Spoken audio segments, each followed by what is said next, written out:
Bonsoir et bienvenue à cette émission Devoir des mémoires en mémoire, comme je le dis, en mémoire toujours du maréchal Mobutu avec le mouvement populaire de la Révolution.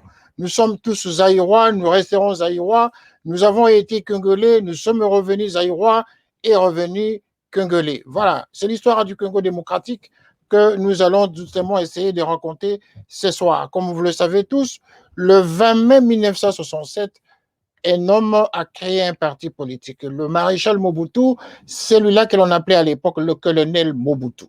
Le colonel Mobutu qui, 2 ans après son coup d'État de 1965, du 24 novembre 1965, Mobutu fera son coup d'État militaire qui va évincer Kasavubu de la présidence de la République. Ainsi, après avoir fait son coup d'État, Mobutu va renforcer autour de lui son pouvoir qui deviendra une dictature, en tout cas, féroce. Il a tenu le pays de main de fer jusqu'à son départ, jusqu'à ce que le 20 avril 1990, il finira par démocratiser l'espace politique de la République démocratique du Congo. Voilà, c'est l'histoire de l'homme. L'histoire du maréchal Mobutu, que nous allons raconter ce soir à travers Télé Saturne. Merci à vous tous qui nous avez appelés ce soir et hier soir également, après notre émission, notre décryptage sur la situation de la République du Congo, la situation actuelle en République démocratique du Congo. Nous vous remercions en tout cas. Continuez ainsi à nous appeler pour nous encourager. Voilà, ce soir, nous allons parler du président Mobutu. Pas parler de l'homme en tant que politicien, mais nous allons plus parler de parti politique qu'il avait créé, le mouvement populaire de la Révolution. Il est normal que nous parcourions l'histoire de notre pays à travers les faits qui ont marqué ce pays depuis l'indépendance. Alors, nous en parlons aujourd'hui parce que nous sommes le 20 mai 2021.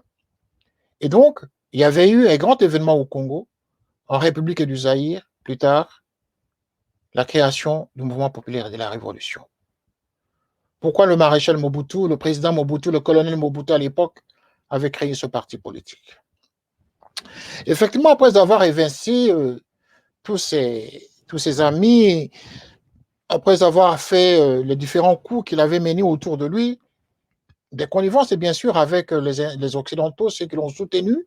N'oublions pas qu'il était membre de la CIA, un membre très actif de la CIA, qui, justement, travaillait pour renforcer le système colonial après l'indépendance.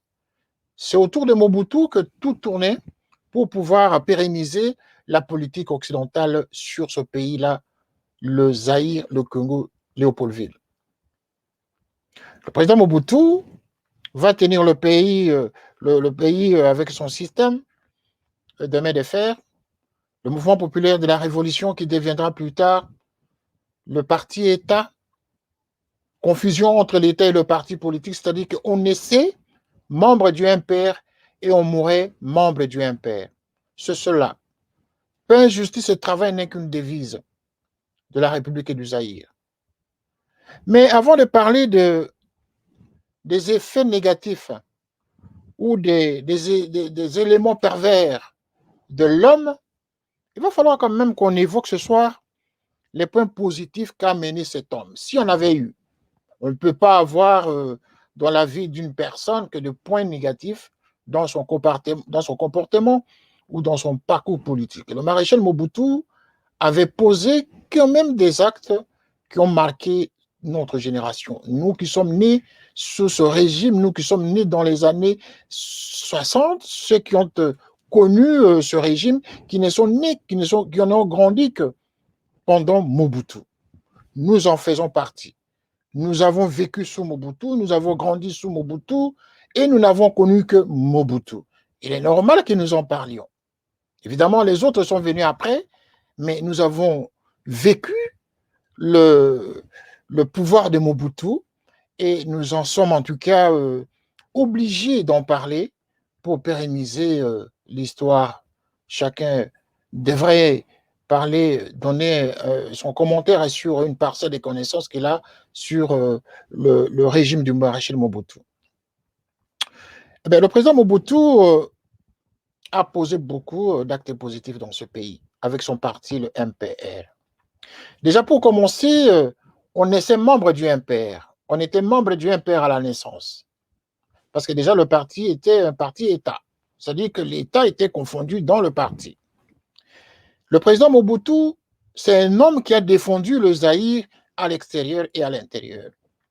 C'est un homme d'abord qui a forgé le sens de l'unité nationale, où on pouvait aller du nord au sud sans s'inquiéter, de l'est à l'ouest sans s'inquiéter. Donc avec lui, cette notion du tribalisme, il avait combattu ce réflexe négationniste, ce réflexe tribaliste, tribal, que pouvaient venir de certains citoyens de la République du Zaïre. Il avait combattu le tribalisme. Il pouvait ainsi, du point de vue administratif, du point de vue gouvernance, c'est lui qui avait instauré le système, justement, de la politique des non-originaires. Cette politique dont on parle aujourd'hui, non-originaire, cette politique a été adoptée par le maréchal Mobutu en son temps. Et donc, il n'y avait pas d'inquiétude que l'on ait, par exemple, un homme politique du Sud qui gère le Nord et vice-versa. Ou un gouverneur de province qui pouvait venir, qui pouvait être originaire de l'Est, devenir gouverneur vers le bas Zaïre ou le Haut Zaïre. Donc, ça ne posait pas de problème. Mais c'était un combat de longue haleine, c'était un long combat qu'il avait mené justement pour conscientiser le Zaïrois à l'époque à pouvoir comprendre le sens de l'unité nationale. Eh bien, cet homme, justement, il a été en quelque sorte le bouclier des intérêts occidentaux en Afrique. C'est la raison pour laquelle, justement, tous les Occidentaux l'ont fait confiance. Il avait rencontré différents chefs d'État américains. Il avait rencontré, depuis Kennedy, le Nixon et consorts, il les avait tous rencontrés. Parce que n'oublions pas, nous avons dit tout à l'heure que le président Mobutu était membre à part entière de la CIA. Et donc, il ne pouvait que bénéficier de ces ouvertures sur le plan international. Il avait construit dans le pays. N'oublions pas ici, nous pouvons le rappeler, qu'il avait construit le premier pont, le plus grand pont en tout cas d'Afrique, que l'on appellera plus tard le pont Camagnola, n'est-ce pas, qui deviendra le plus grand pont que l'on connaît aujourd'hui dans le bas Zaïre. C'est le maréchal Mobutu qui l'avait construit. Et ce pont, à l'époque, était le plus grand pont d'Afrique. Et deviendra, d'autres pays vont suivre en la construction de différents ouvrages, justement pour donner la visibilité de leur pays. Mais en même temps qu'il posait ses actes, Mobutu avait forgé quand même le concept du pouvoir dur. Il avait vraiment, c'est à partir de ce moment-là qu'il deviendra le dictateur Mobutu, l'homme qui concentrait tout le pouvoir autour de lui, l'homme qui, par un non ou oui, il pouvait réagir de manière violente. Parce que pour lui, il pouvait tout faire, mais il ne faut pas toucher à son pouvoir. C'était ça l'homme Mobutu avec le mouvement populaire de la Révolution. Le président Mobutu, du point de vue de la gouvernance, à un moment donné, il a créé ce qu'on appelle l'authenticité zaïroise. C'est quoi l'authenticité zaïroise? Parce qu'aujourd'hui, la plupart des jeunes gens ne se rappellent pas ou ont oublié ou n'ont pas connu ce concept de l'authenticité zaïroise. L'authenticité zaïroise faisait recours à l'authenticité, c'est-à-dire aux mœurs et coutumes de nos ancêtres. C'est-à-dire que nous ne pouvions pas copier de manière servile le comportement, les faits et gestes des Occidentaux. Et que nous avions nos valeurs, nos mœurs, nos coutumes et traditions auxquelles nous devions nous adopter au quotidien au lieu de singer le comportement des Occidentaux. Il y avait eu à un moment donné une confusion autour de ce concept où certaines personnes parlaient du retour ou du recours, mais il s'agissait effectivement du recours. C'est-à-dire qu'on pouvait prendre ce qui était positif dans les valeurs coutumières et traditionnelles de nos ancêtres, tout en adoptant également des valeurs positives venant de l'extérieur. C'est cela la notion même du recours à l'authenticité. Et autour de ça, il défendait la fierté d'être Zaïrois. C'est-à-dire que le Zaïrois devait se sentir fier chez lui. Le Zaïrois devrait comprendre que le Zaïre, l'Afrique, est un espace qui appartient, qui est convoité même de l'extérieur. Et que l'on ne pouvait que se sentir mieux chez soi, l'on ne pouvait que vivre mieux chez soi que de faire la manche pour aller vivre dans d'autres contrées. Et donc, il fallait coûte que coûte vivre chez soi et trouver le bonheur chez soi. Donc, la dignité, la fierté d'être zaïrois, le président Mobutu, en tout cas, était le grand défenseur de ces valeurs traditionnelles, des coutumes et traditions africaines. Pourquoi l'authenticité? Autour de l'authenticité également, il avait adopté le changement de nom. Parce qu'avant l'indépendance, enfin, avant cette période, d'après les indépendances, avant qu'il n'ait adopté la notion de l'authenticité, on avait tous, les enfants qui naissaient à l'époque, portaient, tous nous sommes nés sous le prénom, des prénoms à consonance étrangère. C'est-à-dire qu'aujourd'hui, pour repérer le vrai Zaïrois, le vrai Congolais, on peut aller sur cette notion de prénom. C'est-à-dire que tous ceux qui sont nés avant cette période de 1967, tous ont porté les noms à consonance étrangère. On devenait Albert Kadima, on devenait Jules Chimanga, on devenait Alphonsine Kaniki, ainsi de suite. Excusez-moi s'il y a quelqu'un en tout cas qui se retrouve dans les différents noms que je viens d'évoquer, c'est par hasard que je les ai cités ainsi. Et donc, tous ces prénoms à consonance étrangère, Mobutu les avait carrément supprimés, en expliquant justement la nécessité de porter des noms à consonance africaine.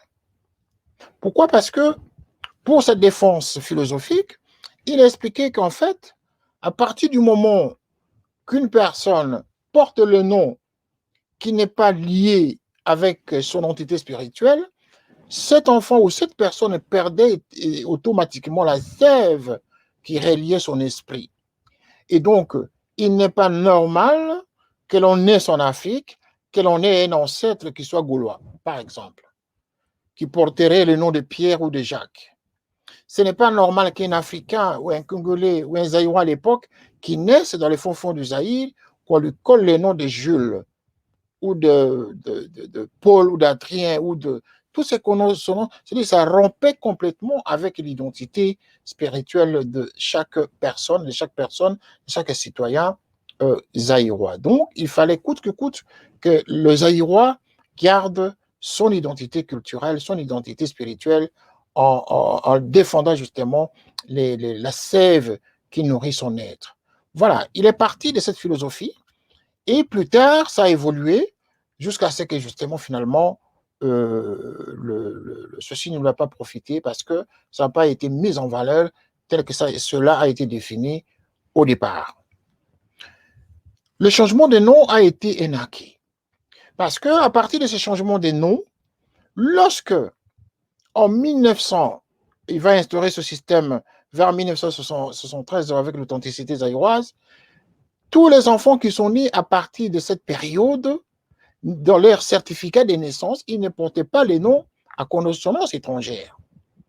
Vous allez remarquer qu'à partir de 73, je crois, à partir de ce moment-là, le certificat, en tout cas de naissance, des enfants qui naissaient ne portait pas cette référence des noms de Paul, Jules, Adrien, Madeleine, Alphonse, Jacques, Marie, ainsi de suite. Tous les enfants portaient soit le nom de la mère, de l'oncle ou du père. Donc, il y avait le nom du côté de la mère, le nom du côté du père, et donc cet enfant portait les deux noms combinés, et ça portait donc un nom, par exemple, Kitoko, Okito, ou Wamba, Odimba, ou Kamenga, voilà, des noms comme ça. Donc, ça ne portait plus la consonance étrangère. C'est cela l'avantage de repérer le vrai zaïrois. Quant aujourd'hui, par exemple, et vous allez remarquer qu'en même temps, lorsque nous avons et grandi et que nous sommes arrivés à un moment donné à passer des certificats d'école, d'enseignement dans l'école primaire ou secondaire, les diplômes d'État par exemple, tous les enfants, en tout cas qui sont nés à cette période du maréchal Mobutu, portaient tous, en tout cas, le nom à consonance congolaise. Il n'y avait plus de René là-dedans, il n'y avait plus de nom à consonance étrangère, à moins que vous soyez un étranger qui vit dans cet espace qui s'appelle le Zaïre, et donc vous êtes un étranger, vous n'êtes pas concerné. C'est à partir de là qu'on reconnaît facilement qui était étranger au Zaïre à l'époque et qui est devenu congolais par la suite et qui ne l'a pas été. Nous avons même aujourd'hui gardé ces noms-là. Ce n'est qu'à l'arrivée de la FDL après le départ de Mobutu que l'on a eu ce réflexe de retrouver nos prénoms de l'époque. Même alors qu'on ait retrouvé ces prénoms de l'époque, ça devenait trop tard parce que nos diplômes de l'époque ne portent plus des prénoms des jadis. Vous allez remarquer que notre génération n'a pas connu de diplôme avec des noms à consonance étrangère. Vous allez remarquer que ça porte toujours le nom de la mère ou le nom du père, les deux ensemble. Il n'y avait pas de ce patronyme du genre, de prénoms du genre René, Jacques, et ainsi de suite. Donc, c'est ça l'avantage de l'authenticité. Donc, aujourd'hui, il est facile de repérer qui est Zaïrois, qui ne l'est pas, qui a été Zaïrois, qui n'a pas été Zaïrois. Donc, l'histoire ne trompe pas, il suffit tout simplement d'aller dans les archives, vous allez le remarquer. Et c'est cela également la fierté d'être Zaïrois. Le maréchal Mobutu, au sommet de son pouvoir, va aussi instaurer la zaïrianisation. La zaïrianisation, justement, c'est encore ce qu'on appelle ici, c'est quand l'homme était déjà au sommet de son pouvoir, la dictature au sommet de son art, où l'on craignait le nom de Mobutu même dans sa chambre à coucher. On pouvait citer le nom de Mobutu partout, sauf en public. Parfois, je me souviens que nos parents, à l'époque, pour parler de Mobutu, c'est comme s'il y avait le bon Dieu. Dieu va voir que vous êtes en train de parler de Mobutu en bien ou en mal. Donc, ça devenait un problème, un cauchemar au quotidien. Il y avait eu des coins où le nom de Mobutu n'était même pas cité. C'est-à-dire que les gens avaient peur de se faire attraper par le fait de citer le nom de Mobutu. La peur au ventre de citer son nom seulement. Donc, il y avait eu ce système-là, ce traumatisme psychologique, ce traumatisme social instauré par une dictature de fer qui a été justement, qui a gouverné le pays de bout en bout. Donc, le maréchal Mobutu, le colonel Mobutu, dont on parle, c'est un homme qui a été quand même dur. Il a été dur parce que justement, il avait traversé des moments qui ont fait qu'il avait fallu qu'il adoptât cette dictature pour s'imposer.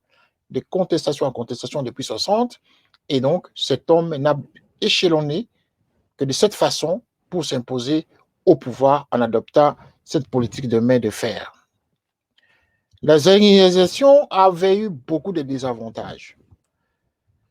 La zaïrisation, c'était justement le transfert des entreprises privées, n'est-ce pas, aux mains des nationaux. C'est-à-dire que toutes les entreprises étaient aux mains des nationaux.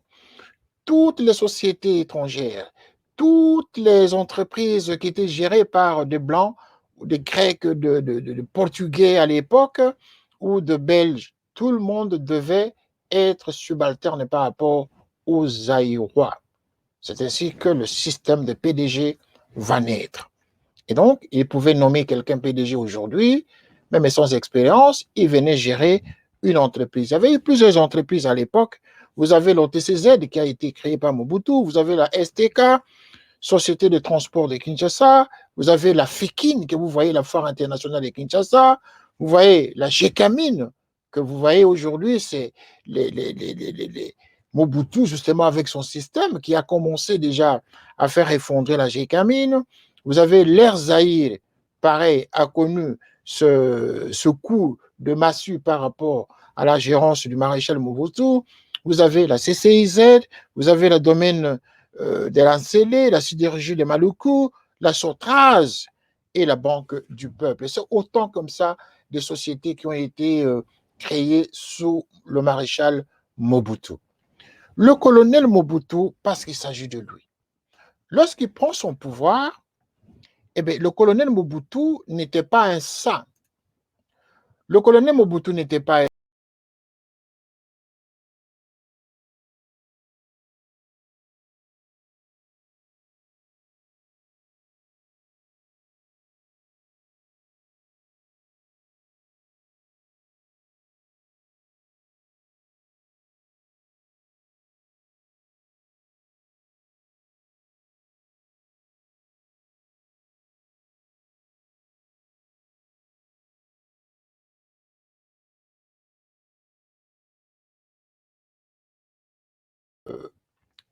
un homme qui savait, il était un homme qui savait haranguer les masses. Là, vous voyez bien comment il est en train d'haranguer les masses. Là, ce sont des meetings qu'il tenait comme ça à l'Ancélé, à la cité de l'Ancélé avec les populations locales. Et donc, c'était un bon communicateur, bon communicant en quelque sorte. Il savait haranguer les masses, il savait approcher les masses autour de lui, il savait échanger avec les populations locales. Le maréchal Mobutu, le colonel Mobutu, parce qu'il s'agit de lui, il deviendra maréchal plus tard. Mais à cette époque du mouvement populaire de la Révolution, il est colonel, il deviendra général, jusqu'à ce que, encore une fois, lorsque le pouvoir commence à vous échapper, vous commencez à veiller en même temps avec votre pouvoir. Et les réflexes commencent à partir, vous devenez de plus en plus faible et torpillé par le pouvoir. Mais nous allons vous montrer un élément.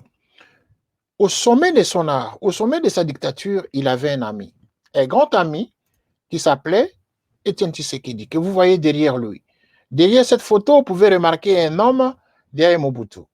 Cet homme s'appelle Étienne Tshisekedi, le père de Félix Tshisekedi, Félix Antoine Tshilombo, aujourd'hui président de la République. C'est un homme qui était l'ami intime, l'ami de Mobutu. Il faut que l'histoire se rappelle toujours. Il faut que les jeunes gens se rappellent. Il faut que les gens qui n'ont pas connu cette histoire se rappellent toujours que le président Mobutu était un grand ami à Étienne Tshisekedi. Leur problème politique était un autre combat qu'ils menaient pour des raisons de non-respect des accords qu'ils auraient signés entre eux. Et nous allons vous révéler ce petit secret que nous avons déjà même sous-entendu ici lors d'une émission que nous avons faite sur Étienne Tshisekedi, sa connivence dans la destruction de la démocratie en République démocratique du Congo. Donc, Mobutu et Tshisekedi étaient des compagnons de lutte. Ça, il ne faut jamais l'oublier. Il faut que les gens retiennent cela. Ils étaient des compagnons de lutte. Ils ont connu beaucoup de secrets ensemble. Ils ont fomenté beaucoup de coups ensemble jusqu'à ce qu'ils se séparent en 1982 lorsque l'autre va lancer un parti politique avec un groupe de parlementaires, les 13 parlementaires avec lesquels ils ont formé ce qui deviendra l'UDPS. Mais n'empêche que le maréchal Mobutu, pendant cette période du MPR, le manifeste de l'Ancélé qui a été rédigé sous la dictée de Mobutu, mais c'est Étienne Tshisekedi qui rédigea ce manifeste de l'Ancélé. Sous la dictée de qui? De Mobutu. Il y a des interviews qui le disent, il y a des interviews qui témoignent cela, qui disent, Mobutu lui-même le dira ainsi. Sous ma dictée, le manifeste de l'Ancélé était écrit par Étienne Tshisekedi, qui était à l'époque juriste. Voilà, c'est un élément important de signaler. Il ne faudrait pas que les gens pensent que l'opposition qui est née par la suite était partie du fait de la dictature de Mobutu, mais cette séparation entre deux amis est partie du fait du non-respect d'un accord entre les deux hommes. C'est comme vous voyez aujourd'hui les sous-entendus accords entre Kabila et Tshisekedi. Voyez-vous? Donc, de père en fils, il y a toujours ce lien conducteur, ce lien qui lie le père au fils, toujours des accords. Et quand on n'est pas d'accord, on se sépare et chacun fait sa route à sa manière. C'est comme cela. Etienne Tshisekedi avait des accords avec Mobutu, et comme Mobutu, qui était déjà au sommet de ce pouvoir, ne respectait plus leurs accords, c'est ainsi que Tshisekedi s'était fâché pour former son parti politique. Parce que Tshisekedi voulait devenir président de l'Assemblée nationale au détriment d'un autre, et Mobutu n'a pas accepté cela. Voilà pourquoi il va claquer la porte pour former donc, inciter les autres parlementaires à créer un parti politique. C'est de là qu'est partie la colère d'Etienne Tshisekedi. Si Mobutu l'avait choisi ainsi président de l'Assemblée nationale à cette époque, eh bien, il n'y aurait pas eu de DPS parce qu'il se serait contenté d'être président de l'Assemblée nationale et accompagner Mobutu jusqu'à la fin de son système, comme l'ont fait les autres. Parce que ne l'oublions pas, ce sont des grands amis. Ils connaissaient tous ensemble les secrets du pays depuis les indépendances jusqu'à la fin de leur temps sur cette terre des hommes. Voilà, c'est un signal, c'est un élément très important qu'il fallait signaler à ce niveau.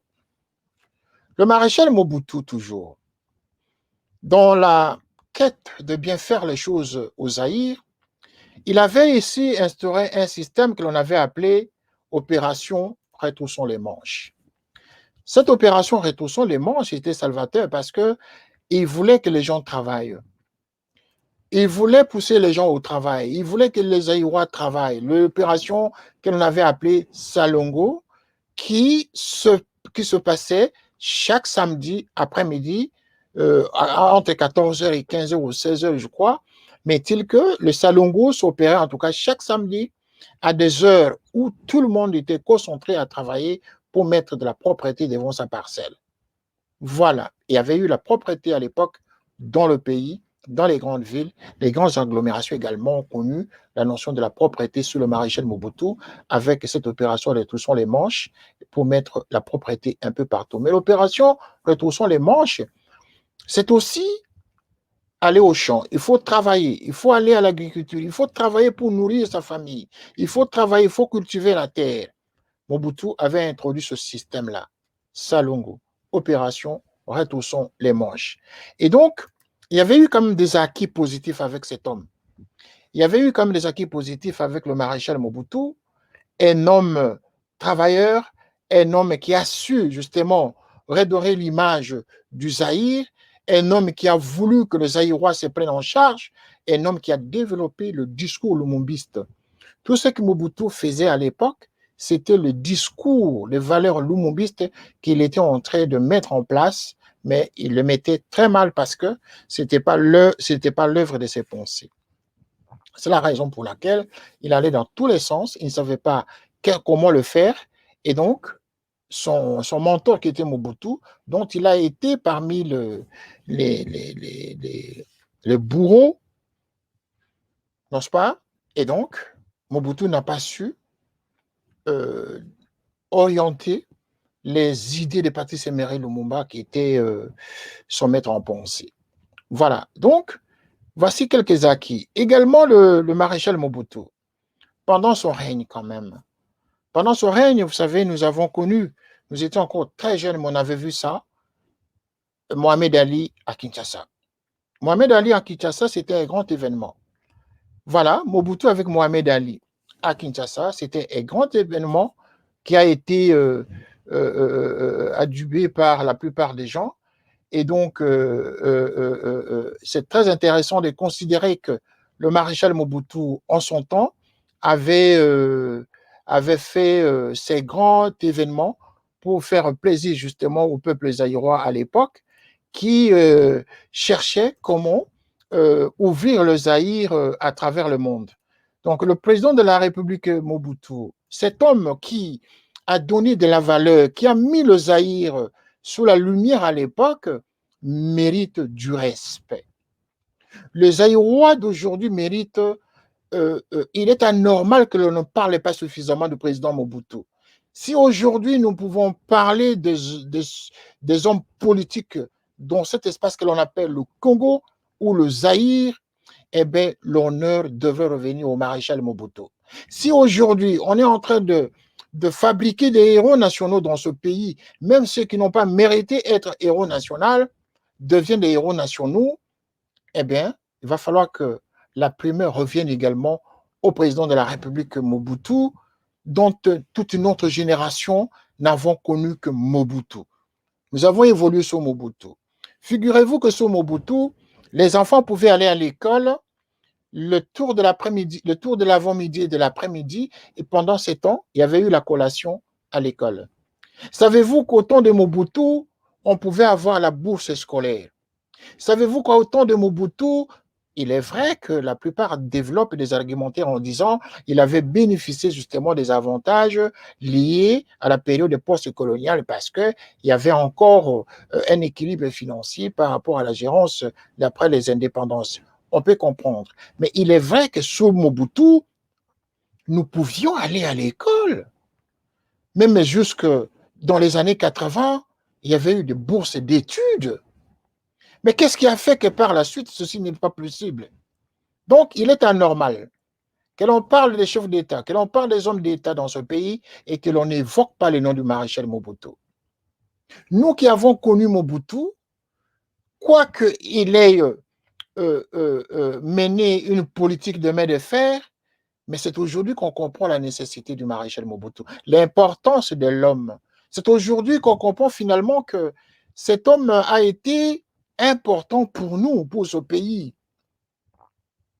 Combien ne réclament plus, ne réclament pas aujourd'hui le nom de Mobutu?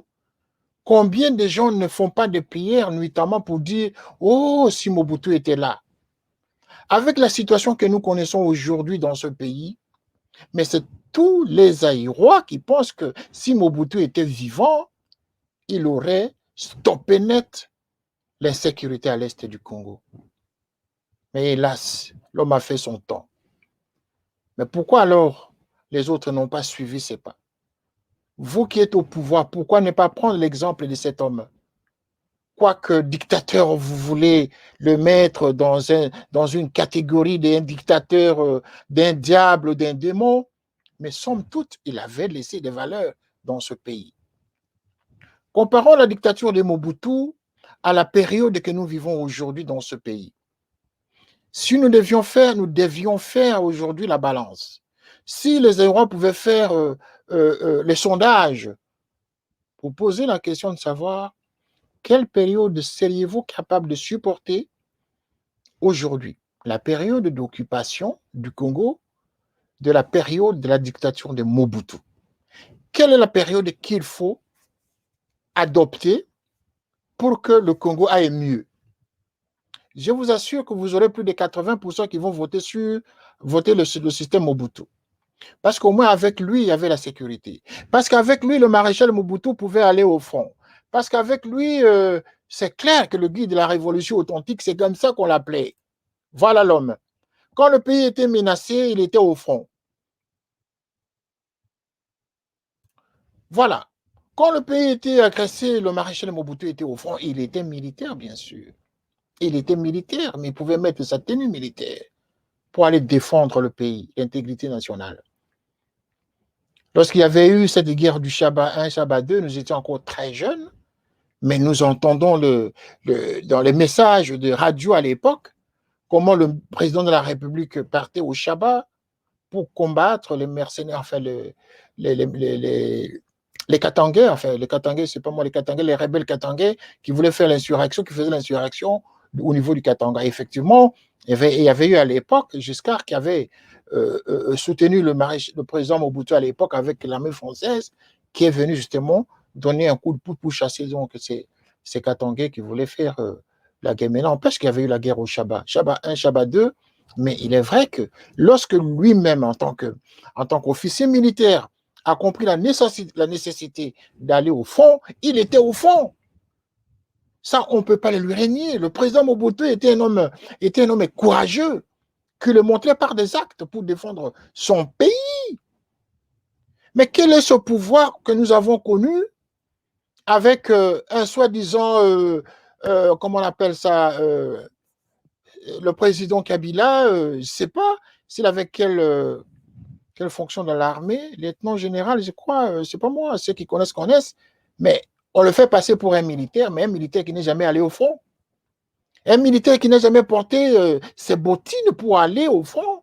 alors que le pays est menacé à l'Est.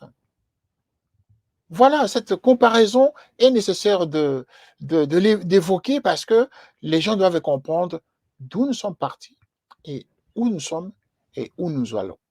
C'est nécessaire que chacun dans son coin fasse une analyse pour faire évoquer l'histoire de notre pays. Mais ce soir, nous sommes en train de parler du MPR, du maréchal Mobutu.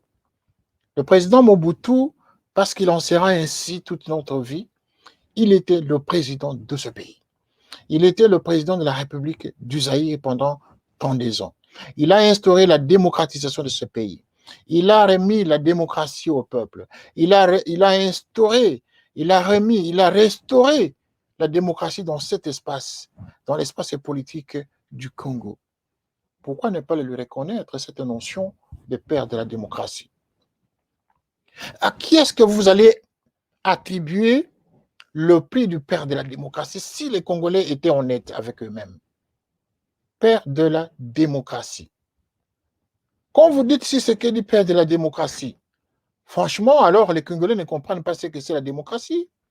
Si quelqu'un avait tenu le pouvoir des mains de fer, s'il l'avait accepté, s'il pouvait tenir ce pouvoir de main de fer jusqu'à la fin de ses jours, il aurait pu le faire. Mais il est arrivé à un moment donné, effectivement, il a dit, bon, ok, parce que vous avez beaucoup demandé, vous avez beaucoup réclamé, vous avez beaucoup revendiqué, je lâche. Il a lâché parce qu'il voulait le faire. Parce que c'est un homme qui aimait son peuple. C'est un homme qui voulait que le peuple grandisse. C'est un homme qui voulait l'intégrité nationale de son pays. Et voilà que lorsqu'il va lâcher, lorsqu'il va dire démocratisons le pays, qu'est-ce qui s'est passé? Nous nous sommes retrouvés avec combien de partis politiques? Le 24 avril 1990, le président de la République, dans son discours de Comprenez mon émotion, qu'est-ce qu'il dira? Commençons avec 2 partis, des grandes tendances, opposition et pouvoir. Et par la suite, vous allez progresser. Commençons avec 2 ou 3 partis, grands partis politiques. Regroupez-vous dans les différents partis politiques selon vos idéologies politiques. Et comme les Congolais aiment tellement le pouvoir, personne ne pouvait aller dans tel ou tel parti. Chacun voulait créer son propre parti. C'était ça la mort du Congo. Parce que n'ayant pas encore été formés dans la marche de la démocratie, voilà que chacun voulait être leader d'un parti politique. C'est en quelque sorte la même erreur qui a été causée, qui a été posée lors de la table ronde en 1960. Lorsqu'Henri Nolin, qui était dans la conférence, dira que nous avons voulu que la démocratie, enfin l'indépendance vous soit accordée progressivement afin que vous puissiez vous familiariser dans la gérance des affaires de l'État. On commence à vous donner l'indépendance, on peut vous accompagner pour que vous puissiez vous en accommoder davantage. Non, l'indépendance immédiate et totale. Immédiate et totale. Et il a conclu en disant, vous nous avez dit que ce n'était pas possible et nous avons dit qu'il en était ainsi.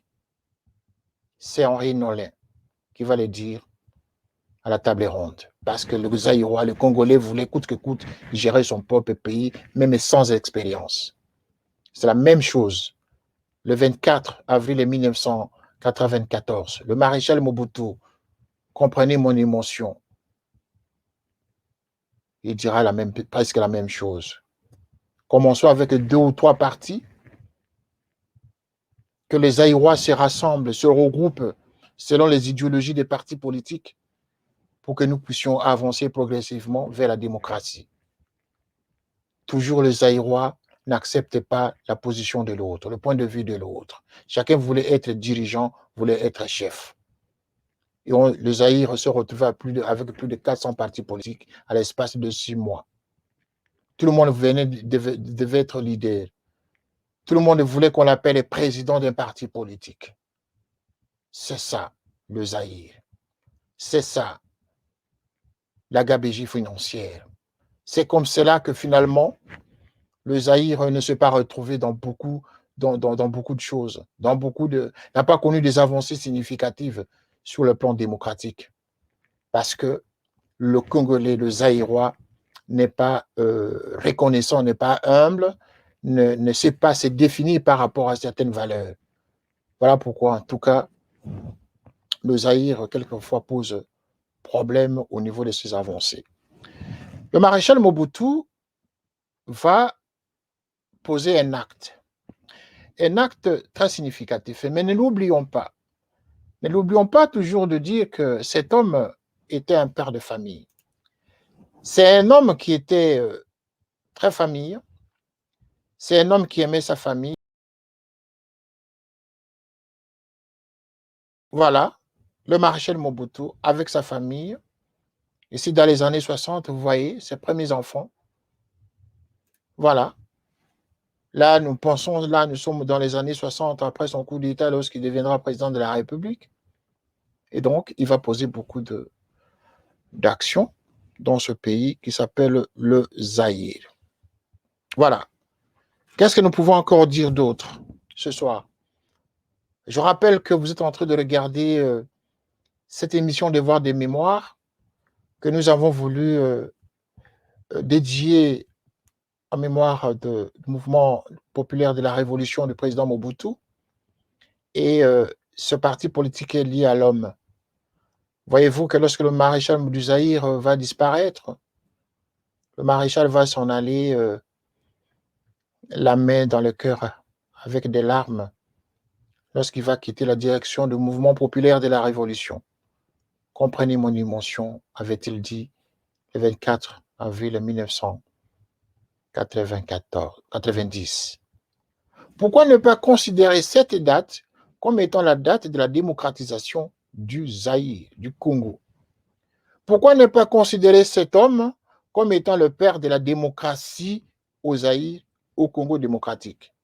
Pourquoi ne pas ériger des grands monuments en souvenir de cet homme, le maréchal Mobutu? Pourquoi ne pas dire que cet homme a géré le pays pendant 32 ans? Nous devons lui reconnaître une journée de reconnaissance, une journée fériée. Pourquoi ne pas lui reconnaître la date de sa mort pour dire que ce jour, c'est le jour où le maréchal est mort, le maréchal Mobutu? Pourquoi ne pas reconnaître à cet homme, par sa bravoure, pour tout ce qu'il a fait pour le Zaïre, pourquoi ne pas reconnaître les points positifs de l'homme que ne voir que les points négatifs? Qu'est-ce que les autres ont fait de mieux que Mobutu depuis sa mort? Qu'est-ce que l'AFDL a fait après Mobutu? Qu'est-ce qui a fait le président Kabila qui soit différent de ce que Mobutu aura fait en 1900, pendant 32 ans de règne? Qu'est-ce que tous les régimes qui ont succédé Mobutu ont fait de positif pour l'intérêt national? Qu'est-ce que nous pouvons retenir du système d'aujourd'hui par rapport à l'unité nationale qui a été forgée par Mobutu? C'est ça, le MPR, parti-État. Oui, il y avait eu de points négatifs, c'est vrai. Le mouvement populaire de la révolution, Mobutu, ce fut un timonier en quelque sorte, ce fut un père de la nation, mais nous devons lui reconnaître quand même certaines valeurs, certains acquis. Nous qui avons vécu sous Mobutu très jeunes, nous avons évolué sous Mobutu, nous connaissons l'histoire de Mobutu, nous avons grandi sous Mobutu, nous n'avons connu que Mobutu. Quand on nous parle de Lumumba, on ne connaît pas, mais bon, à travers les livres, à travers les ouvrages, nous découvrons comment il a commencé sa carrière politique. Mais lorsque lui-même va évoluer, lorsque nous allons commencer à prendre nos premiers pas à l'école, c'est à partir de ce moment-là qu'on va découvrir Mobutu. Et donc, l'homme a été un dictateur, c'est vrai, mais un dictateur d'un autre genre. Parce que c'était un homme qui défendait son territoire. C'est un homme qui défendait son pays, qui défendait son peuple. Contrairement à ce que le Congo, le Zaïre connaît aujourd'hui.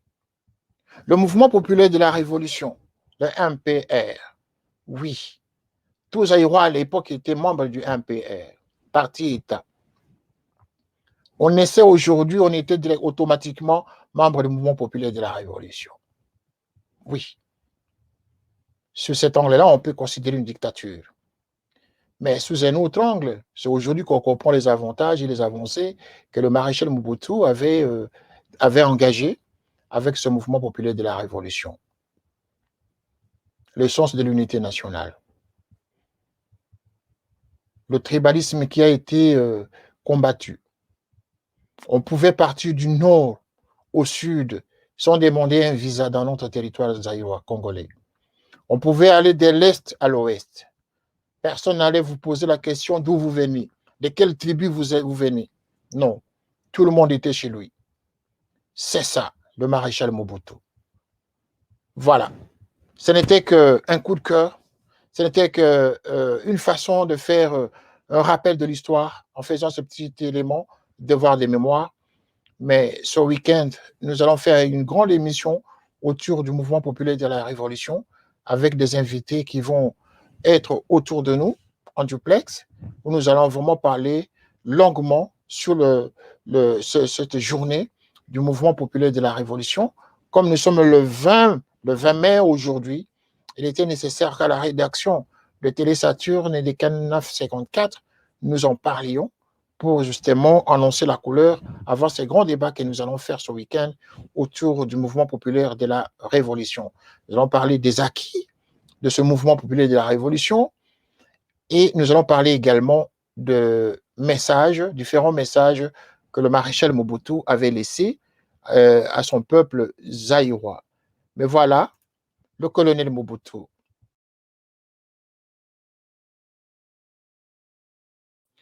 Cet homme mérite de la reconnaissance nationale.